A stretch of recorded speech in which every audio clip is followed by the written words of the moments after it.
জয় গুরু। আজকের আমরা এই ভিডিওতে যে টপিকটার উপর আলোচনা করতে চলেছি মূলত সেটি দুটি হবে।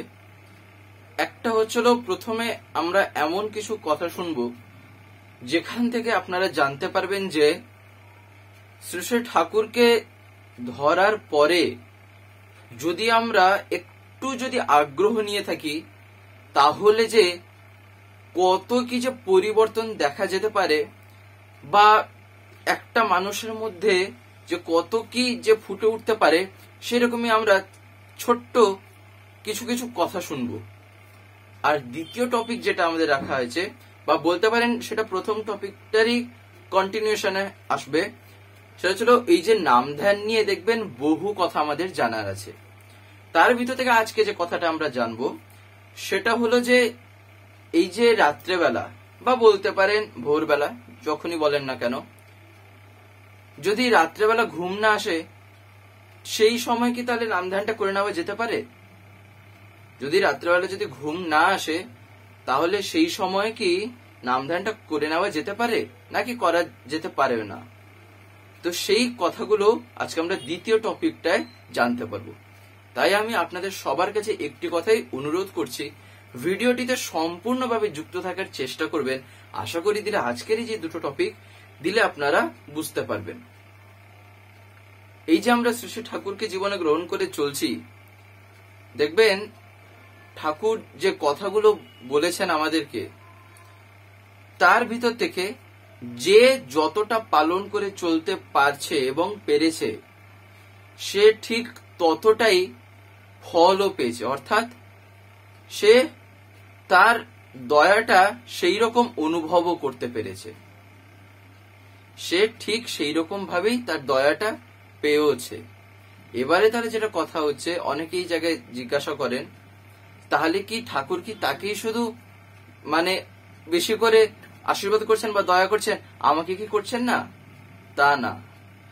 ঠাকুর বলতেন যে পরম পিতা, ঠাকুর বলতেন পরম পিতা। ঠাকুর কিন্তু কখনোই বলতেন না যে আমি, বা বলতে পারেন তিনি যে এবারে যে এসছেন সেটা আজ পর্যন্ত তিনি কখনো বলেননি। তার কারণ তিনি কখনো ধরা দিতেনও না এত সহজে। কিছু কিছু ক্ষেত্রে ধরা পাওয়া গেছে, সেগুলো ছিল খুবই মানে রেয়ার ঘটনা, বা বলতে পারেন শ্রী ঠাকুরের যে ভাব সমাধি হয়েছিল সেই অবস্থায় কিছু কিছু যখন তার মুখ থেকে বেরিয়েছিল সেই সব কথা থেকে জানা গেছে। বা বলতে পারেন যে কিশোরী মোহন দা বা সতীশ দা, এদের কিছু কিছু জীবনী থেকে জানা গেছে। এরকম বহু ঘটনা আছে যে শ্রী ঠাকুরকে সন্দেশ দ্বারাও পরীক্ষা যে করা হয়েছে, ঠাকুরের মানে শ্মশানে গিয়েও যে তাকে পরীক্ষা দিতে হয়েছে, এইরকম যে কত কি আছে সেগুলো আলাদা কথা। তো যেটা বলছিলাম, এই যে ঠাকুরকে এই যে আমরা জীবনে যে গ্রহণ করে চলছি, বা বলতে পারেন এই যে দয়ার কথা যে বলছিলাম, এই দয়া কি আমরা সবাই পাই না, বা সবাইকে একরকম ভাবে পাই না? তখন ঠাকুর কি বলছেন? ঠাকুর এই জায়গায় একদিন বলছিলেন যে পরম পিতা সবাইকেই দয়া করে থাকেন, তার দয়া না থাকলে একটা গাছের পাতা পর্যন্ত নড়তে পারতো না। অর্থাৎ সোজা কথায় বলতে গেলে তার দয়াতেই যে সবকিছু যে সম্ভব হয়। এবারে তা হয়তো আমরা দেখতে পারছি না, কিন্তু সেটা যে অনুভব করতে পেরেছে সে ঠিক বুঝেছে। যেমন হাওয়া, হাওয়া কি আমরা দেখতে পাই? হাওয়াকে কখনো দেখা যায় না, এই যে বাতাস, কিন্তু সেটা যখন শরীরে লাগে একটা ফিল হয়। যখন আমার সেটা এই ত্বকে লাগে তখন আমি একটা অনুভব করতে পারি যে কিছু একটা বয়ে গেল, যেটা আমার শরীরে লাগলো, সেটাকে আমরা বলে থাকি হাওয়া। তো এই দয়াটাও ঠিক সেই রকম, সেটা হচ্ছিল প্রত্যেকের আলাদা আলাদা ভাবে ব্যক্তিগত একটা অনুভূতি। আর যেটা বলছিলাম যে শ্রী শ্রী ঠাকুর বললেন কি না, পরম পিতার দয়া সব সময় সবার উপরে একই থাকে, তিনি কখনো ছোট বড় এরকম করেন না। আর তাহলে কেন মানে আলাদা আলাদা দেখা যায় আমাদের? তাহলে যেটা প্রশ্ন, তার কারণ হচ্ছে আমরাই আলাদা আলাদা ভাবে, বা বলতে পারে যে যার মতন করে যখন করে থাকি সেই তার মতন করে তখন আমরা পেয়ে থাকি। যেমন আচার্যদেবের ওই কথাটা, অর্থাৎ বর্তমান পরম পূজ্যপাদ শ্রী আচার্যদেব ওই যে বালতির কথাটা বলেছিলেন, যেটা আমি আপনাদের একবার বলেছিলাম যে একটা বালতি সোজা আছে আর একটা বালতি উল্টো করে রাখা আছে, কলটা দুদিকে সমানভাবে খোলা আছে। যে বালতিটা সোজা রাখা আছে তাতে যে জল পড়ছে সে জলটা ধরে রাখতে পারছে বেশি করে, আরেকটা যে রাখা আছে সেটা উল্টো করে রাখা আছে, তাই তার কানাচে কানাচে একটু একটু জল থাকছে, বাকিটা বেশিরভাগটাই এসেও চলে যাচ্ছে, অর্থাৎ ছিটকে বেরিয়ে যাচ্ছে। দয়াটাও ঠিক সেই রকম, যে সেই রকম জীবনটাকে সহজ সরল ভাবে তার কথা অনুযায়ী পালন করে চলছে, সে ঠিক সেই পথের, বা বলতে পারেন পরমপিতা যে পথটা আমাদের বলে দিচ্ছেন সেই পথের সে একদম উচ্চ স্তর পর্যন্ত যেতে পারে, যে তার কথাগুলি মেনে চলে। আর কি না, আর যেটা বলছিলাম, এই যে পরমপিতা যে ছোট বড় কাউকে তেমন দেখেন না। দেখবেন একদিন পরম পূজ্যপাদ শ্রী শ্রী দাদা একটি কথা বলেছিলেন, সূর্য যেমন সবাইকেই আলো দেন, সূর্য তিনি তো সবাইকে আলো দেন, তিনি কি দেখেন এই লোকটা ওখানে থাকে, এই লোকটা মানে রাস্তায় থাকে, সে একটা বিশাল বড় বাড়িতে থাকে, সে একটা ছোট লোক, সে একটা বড় লোক, সে কি সেরকম দেখেন? তিনি সেরকম দেখেন না। তিনি সবাইকে সমানভাবে আলো দেন, তার সামনে সবাই এক, সবাই একই রকম ভাবেই তার আলোটা পেয়ে থাকে। পরম পিতার ক্ষেত্র ঠিক একই রকম, তিনিও সবাইকেই তার দয়া করে রেখেছেনই। এবারে আমি কেমন ভাবে সেটা নেব সেটা আমারই ব্যক্তিগত ব্যাপার, বা সেটা আমার পার্সোনাল কথা। আমি যতটা পারছি বা যতটা আমি করছি ততটাই আমি লাভবান হচ্ছি। এবারে এখান থেকে যে যে জিনিসগুলো দেখা যায় সেগুলো কি না, তাকে ভালোবেসে আমি জীবনে যা যা কিছু করছি সব কিছুর ক্ষেত্রে আমি একটা পর্যায় পর্যন্ত পৌঁছে যেতে পারছি, অর্থাৎ আমি একটা উন্নতিমুখর জীবন লাভ করছি। যেমন আমার এই সময় একটা কথা মনে পড়ছে, একবার কেষ্টদা বলছিলেন, অর্থাৎ শ্রী শ্রী ঠাকুর এমনি বসে আছেন, কথোপকথন হচ্ছে, বিভিন্ন কথা হচ্ছে। সেই সময় একদিন কেষ্টদা ঠাকুরকে বলছেন, আগে খগেনদা, অর্থাৎ ওনার প্রণাম ছিল খগেন তপাদার, তো সেই খগেনদা খুবই মানে ছাত্রচিত মনোভাব, কেমন না স্টুডেন্ট লাইক অ্যাটিটিউড মতন। লেখাপড়া তো তিনি তেমন জানেন না, অর্থাৎ খগেনদা সেরকম খুব একটা মানে আমরা যে শিক্ষা বুঝে থাকি একটা যে এডুকেশন, তিনি সেই দিক দিয়ে তেমন লেখাপড়া জানতেন না। কি করতেন, তার একটা ঠাকুরের প্রতি একটা বিশাল টান ছিল, বিশাল একটা তার ভালোবাসা ছিল পরম পিতার প্রতি। তিনি সৎসঙ্গে যেতেন, বিভিন্ন জায়গায় আলোচনা যখন হতো বা যাজন পরিক্রমায় সেখানে যেতেন, বা ঠাকুরের কাছে যখন বসে থাকতেন তখন ঠাকুরের মুখ থেকে যেসব কথাগুলো বেরোতো তিনি সেগুলো মন দিয়ে শুনতেন। তো সেখান থেকেই কেষ্টদা বলছেন যে খগেনদা লেখাপড়া তো তেমন জানে না, তাই যাজনের মধ্যে এই যে ইংরেজি কথা যার যা শুনতো তা আবার বাংলা অক্ষরে পেন্সিল দিয়ে নোট বইতে টুকে রাখতো। অর্থাৎ কেমন, আমি আপনাদের জাস্ট একটা বলছি, দেখবেন আমরা এখন ঠিক উল্টোটা করে থাকি।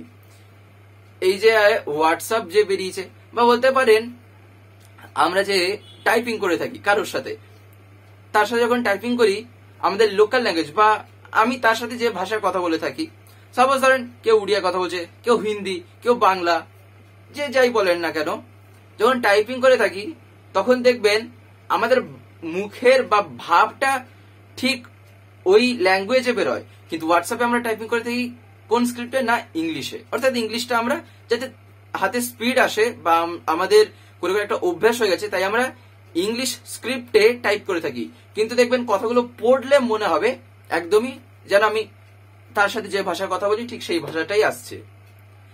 তো সেটা কেন আমরা করে থাকি, যাতে তাড়াতাড়ি সে পড়তে পারে বা বুঝতে পারে, আর আমাদের যাতে তাড়াতাড়ি লিখতে সুবিধা হয়। খগেনদাও পরম পিতাকে ভালোবেসে তার কথা যাতে তিনি তাড়াতাড়ি বুঝতে পারেন, বা তিনি যাতে সবাই কে কি বলছে না বলছে, বিশেষত ইংরেজি কথাগুলো, তিনি তো এত লেখাপড়া জানতেন না, তাই তিনি যে ইংরেজি কথাগুলো শুনতেন, ইংরেজি কথাগুলোকে তিনি মানে তার মতন করে তার ভাষায়, অর্থাৎ তিনি যে ভাষায় কথা বলতেন বা যে ভাষায় লিখতে জানতেন সেই স্ক্রিপ্টে লিখে নিতেন, কিন্তু ভাষাটা থাকতো ইংরাজির, অর্থাৎ মানে যে প্রোনাউন্স গুলো, কিন্তু লেখা হতো বা খগেনদা লিখতেন তার ভাষায়, অর্থাৎ তিনি যে ভাষা বুঝতেন।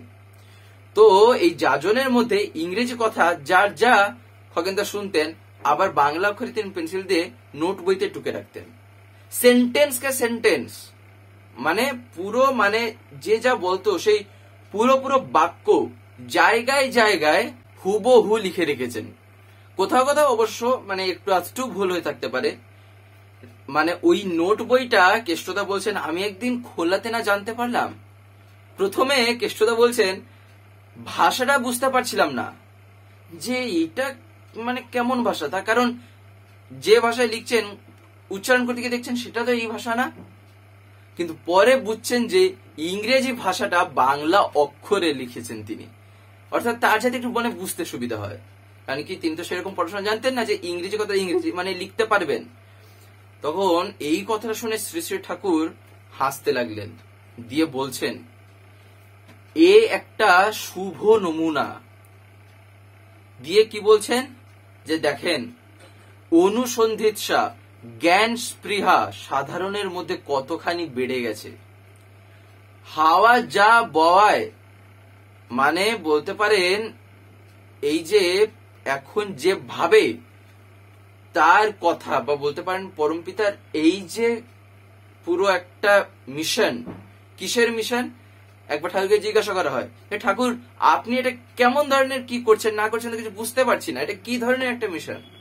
ঠাকুর বলছেন মিশন টিশন কি হয়তো জানি না, তবে এতটুকু চেষ্টা করি যাতে একটা মানুষ মানে সে তার জীবনটাকে একটু ভালো করে কাটাক, সেটাই আমি চেষ্টা করি। তাই যদি সেই দিক দিয়েই দেখেন তাহলে এটা বলতে পারেন মানুষ তৈরির কারখানা, বা আমরা এটা সবাই বলে থাকি যে ঠাকুর বলতেন ম্যান মেকিং ইন্ডাস্ট্রি।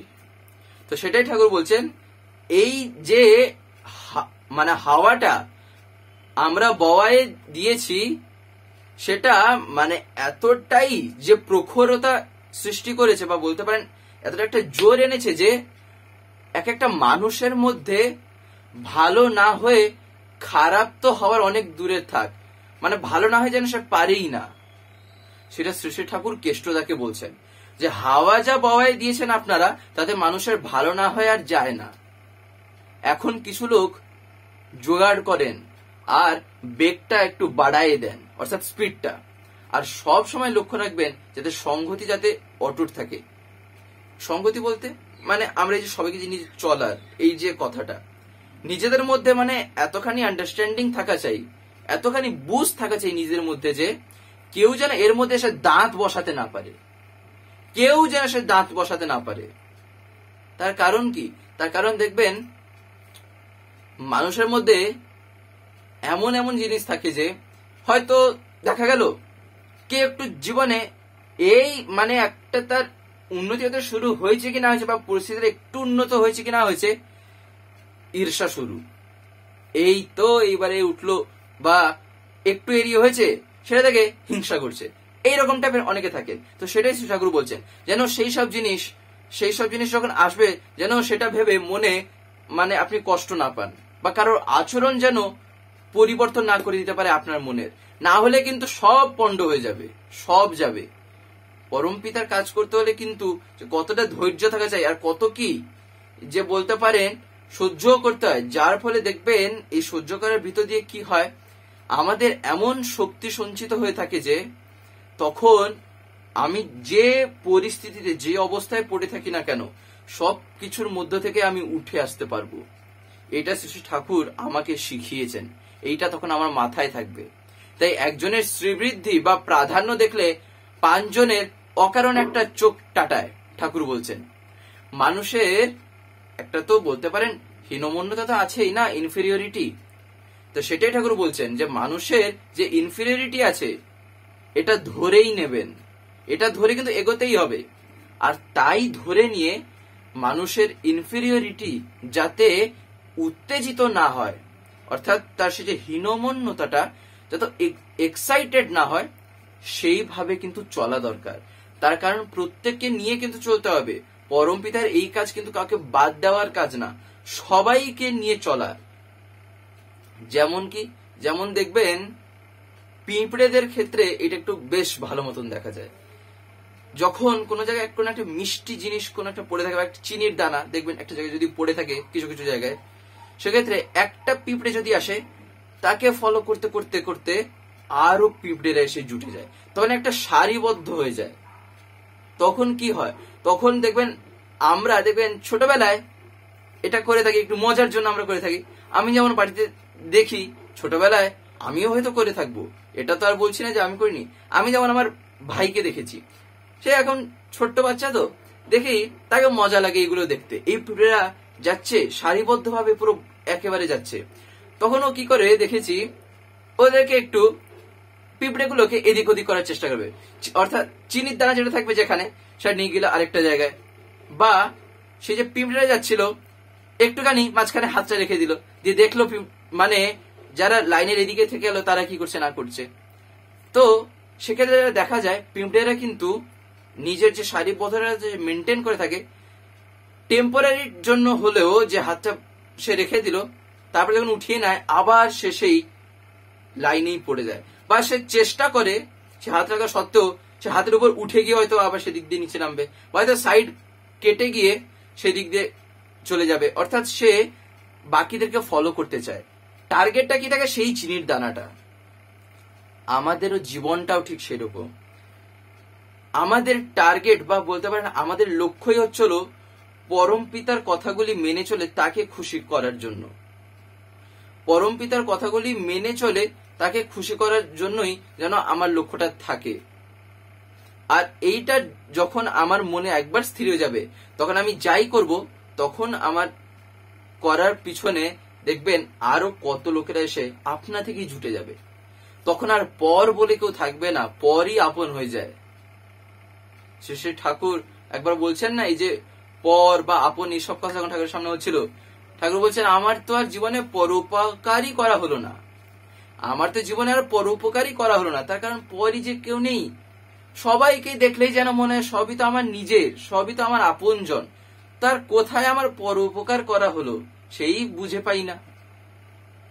তাই আমাদেরও সেইটাই লক্ষ্য রাখা দরকার, যে তিনি যে যে কথাগুলো বলছেন সেগুলো যেন আমিও মানে পালন করে চলার চেষ্টা করি। এই যে বলতে পারেন খগেনদার এই কথাটা, খগেনদা তো পারলে তিনি তো নাও লিখতে পারতেন, কেন তিনি এত কষ্ট করে লিখছেন না সেই যাজনের মধ্যে যে ইংরেজি কথাগুলো শুনছেন?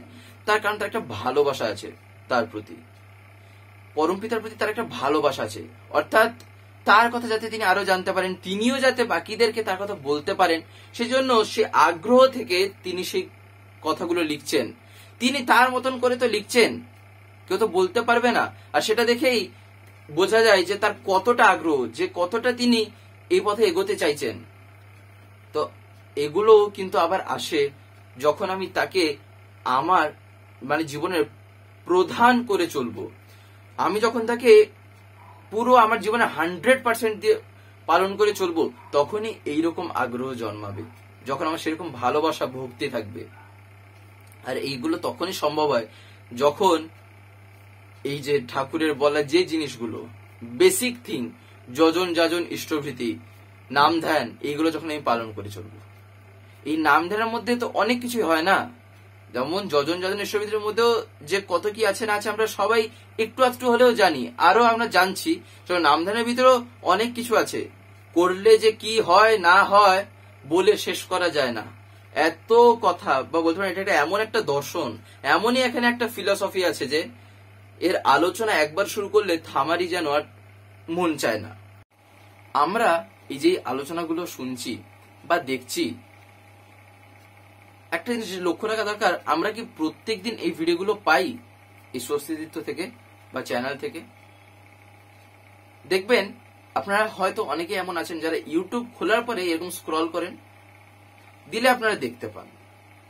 কিন্তু আপনাদের যদি ডেলি তার কথা শুনতে হয়, প্রত্যেকদিন যদি শুনতে হয় পরম পিতার কথা বা বিভিন্ন ঘটনা বা দর্শনের উপর আলোচনা, তাহলে আপনাকে তো চ্যানেলটাকে সাবস্ক্রাইব করে রাখতে হবে, যেটা অনেকে আমি দেখতে পাই হয়তো করতে জানেন না। বিশেষ করে যারা একটু বয়স্ক আছেন বা যারা মানে এতটা এক্সপার্ট নন মোবাইলের ক্ষেত্রে, তাদের কাছে আমি বলছি আপনারা যদি না পারেন তাহলে বাড়িতে যারা ছোটরা আছে তারা এইসবে একদম পুরো মাহির, এক্সপার্ট, হাতের খেলা তাদের কাছে। তাদেরকে বলবেন, তারা করে দেবে। বলবেন সাবস্ক্রাইব করে পাশের যে একটা বেল আইকন আসবে ওটা প্রেস করে অল করে রাখতে। দিলে কি হবে, আমি যে ভিডিওগুলো আপলোড করব, আপলোড করা মাত্রই আপনাদের মোবাইলে নোটিফিকেশন চলে যাবে। নেট যদি অন থাকে তাহলে নোটিফিকেশন চলে যাবে যে ভিডিও আপলোড হয়ে গেছে। তখন আপনারা সেখানেই ডাইরেক্ট প্রেস করে ইউটিউবে ঢুকে দেখতে পারবেন। তখন আপনাদের ইউটিউব খুলে আর খুঁজতে হবে না, তাই না? তাই আপনারা যাতে প্রতিদিন শুনতে পান, তাই আপনারা এটা অতি অবশ্যই করে রাখবেন। তাও একটা সময় দিকে তো লক্ষ্য রাখতে হয়। তো আজকে আমি সেই কথাটা বলে এবারে শেষ করব। এই যে নাম ধ্যান, নাম ধ্যান এমনই একটা জিনিস, শশী ঠাকুর দেখবেন বিভিন্ন সময় দিয়েছেন। আমি একবার একটা ভিডিওতে সেই সময়গুলো বলেছিলাম, যে অনেকে আবার বলে থাকেন ভোরবেলা পাই না বা সময় হয় না, যাই বলেন না কেন, তাহলে সেক্ষেত্রে কি করণীয়? সেক্ষেত্রে দেখবেন আমি আলাদা কিছু কিছু টাইম বলেছিলাম, যেগুলো শশী ঠাকুর নিজে বলেছিলেন একটা বাণীতে। তো সেইটা আমি আপনাদের বলেছিলাম। যারা যারা শোনেননি তারা এই চ্যানেলে গিয়ে ভিডিও সেকশনে যাবেন, দিলে দেখবেন বিভিন্ন ভিডিও ছাড়া আছে, বিভিন্ন টপিক গুলো লেখা থাকে, মানে থাম্বনেল বা টাইটেল গুলো আপনারা দেখে নেবেন। দিয়ে আপনার সেই পুরোনো ভিডিও গুলো একটু একটু দেখবেন। দিলে কি হবে, পুরোনো ভিডিও গুলো কিন্তু না দেখলে সেগুলো যে থেকে যাচ্ছে আপনারা কিন্তু তাহলে আর জানতে পারবেন না। তাই সেগুলো কিন্তু আপনাদের শোনা একটু দরকার। তাই আমি সবার কাছে একটি কথা অনুরোধ করছি, যে আপনারা একটু পুরোনো ভিডিওগুলো কিন্তু দেখবেন। তার কারণ একই কথা তো বারবার বলা যায় না। যাই হোক, আজকে যে একটা আলাদা টপিক রেখেছি যে নাম ধ্যান নিয়ে, সেটা কি না রাত্রেবেলা কি নাম ধ্যান করা যেতে পারে, মানে যদি ঘুম না আসে? একদম উত্তর হচ্ছিল সোজা কথায় বলতে গেলে হ্যাঁ, রাত্রেবেলা নাম ধ্যান করা যেতে পারে। তবে একটা কথা মাথায় রাখা দরকার, আমরা যে রাত্রেবেলা যে খাই, রাত্রেবেলা খাওয়ার অন্তত পক্ষে 3.5 থেকে 4 ঘন্টা পরে যেন আমি নাম ধ্যান করতে বসি। অন্তত পক্ষে 3.5 থেকে 4 ঘন্টা পরে, খাওয়ার 3.5 থেকে 4 ঘন্টা পরে যেন নাম ধ্যান করতে বসি। ভরা পেটে যেন নাম ধ্যান করতে না বসি, সেদিকে একটু যেন লক্ষ্য থাকে। সাপোজ কথায় কথায় বললাম, কেউ যদি হয়তো এখন দেখা গেল রাত 12টার সময় খাচ্ছেন, তাহলে সেক্ষেত্রে তার 3.5 ঘন্টা 4 ঘন্টা বলতে ভোর 3:30 4টে হয়ে যাচ্ছে। এবারে কেউ 11টায় খেলে তার 3টে 3:30 হচ্ছে, মানে এইরকম আর কি। তো খাওয়ার সময়টা একটু লক্ষ্য রাখা দরকার। এগুলো শ্রী শ্রী বর্দা মানে অনেক আলোচনা করতেন যখন তিনি সরস্বতী ছিলেন। এইসব জিনিস নিয়ে বিভিন্ন রকম জিজ্ঞাসা নিবেদন তার কাছে করা হয়েছিল। বর্দা এইসব কথা খুব ভালো করে সেগুলো বলেছিলেন। সেগুলো একটু পড়লে বা এই যাজনগুলো শুনলে আপনারা জানতে পারবেন। তিনিই বলেছিলেন এই যে 3.5 থেকে 4 ঘন্টা পরে যেন আমরা নাম ধ্যান করতে বসি। ঠিক দেখবেন দুপুরবেলাও তাই। দুপুরবেলাও তিনি বলছেন যে তখন যদি নাম ধ্যান করতে হয়, অর্থাৎ মধ্যাহ্নে, তাহলে খাওয়ার অন্তত পক্ষে 3.5 থেকে 4 ঘন্টা পর। যদি আমি 12টার সময় দুপুরবেলা খাই, তাহলে যেন আমি 3:30 বা 4টের সময় যেন নাম ধ্যান করতে বসি। অর্থাৎ একটা যেন লং পিরিয়ড যাতে গ্যাপটা থাকে। আর কি না, খাওয়ার পরেও যেন আধ ঘন্টা আমরা কিছু না খাই। খাওয়ার পরে বলতে মানে নাম ধ্যানের পরে আর কি। নাম ধ্যানের পরে মানে নাম ধ্যান করে ওঠার পরেও যেন ফট করে আমরা কিছু না খেয়ে ফেলি, একটা যেন গ্যাপ থাকে, কতক্ষণ না, আধ ঘন্টা। তাই এইগুলো একটু আমাদের জানা দরকার। আর যেটা বললাম যে রাত্রেবেলা যে নাম ধ্যান করা যেতে পারে কিনা, সেটা কিন্তু অতি অবশ্যই হ্যাঁ, রাত্রেবেলা নাম ধ্যান করা যেতে পারেই পারে, কিন্তু খাওয়ার 3.5 থেকে 4 ঘন্টা পরে। তাই এটা যারা যারা জানতেন না তারা তো আজকে জেনে গেলেন, বা যারা যারা অনেক হয়তো শুনতে চাইছিলেন তারা আজকে শুনে নিলেন। আর আপনারাও এই কথাগুলো সবাইকে বলবেন, বা এই যে ভিডিওগুলো আপলোড করা আছে এই ভিডিওগুলো সবার মধ্যে শেয়ার করবেন, যাতে সবাই জানতেও পারে। আমাদের একটা নতুন চ্যানেল খোলা হয়েছে, যার নাম হচ্ছিল স্বস্তি পিওর ভেজ। অনেকেই অবগত আছেন বা অনেকে হয়তো জানেন না, যারা যারা নতুন নতুন দেখছেন, তাই জন্য আমি বলছি। সেখানে সম্পূর্ণ নিরামিষ খাদ্যাদি আপলোড করা হয়। এই ইউটিউবে চ্যানেল আছে, দেখবেন স্বস্তি পিওর ভেজ। এমনকি ডেসক্রিপশনে আমি তার লিঙ্কও দিয়ে রেখেছি সেই চ্যানেলে। আপনারা অতি অবশ্যই এই চ্যানেলটিকে একবার দেখবেন। আশা করি আপনাদের দারুণ লাগবে, তার কারণ সম্পূর্ণ ঘরোয়াভাবে রান্নাগুলো পোস্ট করা আছে, তাও আবার নিরামিষের উপর, এমনকি পেঁয়াজ রসুন ছাড়া, অর্থাৎ no onion no garlic, pure veg. আপনাদের ভালো লাগবে, তাই আপনারা অতি অবশ্যই গিয়ে দেখবেন। এবং যদি ভালো লাগে তাহলে চ্যানেলটিকে অতি অবশ্যই সাবস্ক্রাইব করে পাশে বেল আইকন প্রেস করে অল করে রাখবেন। যাই হোক, আজকের এই ভিডিওটা এবার আমি এখানেই শেষ করব। শেষ করার আগে আপনাদের কাছে একটি কথাই বলবো, যদি আজকের এই ভিডিওটি আপনাদের ভালো লেগে থাকে তাহলে একটি লাইক করে দেবেন, সবার ভিতর শেয়ার করে দেবেন, কেমন লাগলো নিচে একটি কমেন্টে লিখে জানাবেন। আর যদি চ্যানেলটিকে এখনো সাবস্ক্রাইব করে না থাকেন তাহলে চ্যানেলটিকে এক্ষুনি সাবস্ক্রাইব করে পাশের বেল আইকন প্রেস করে অল করে রাখতে একেবারেই ভুলবেন না, আরো এরকম বিভিন্ন নতুন এবং ইন্টারেস্টিং ভিডিও সবার আগে পাওয়ার জন্য। জয় গুরু, বন্দে পুরুষোত্তম।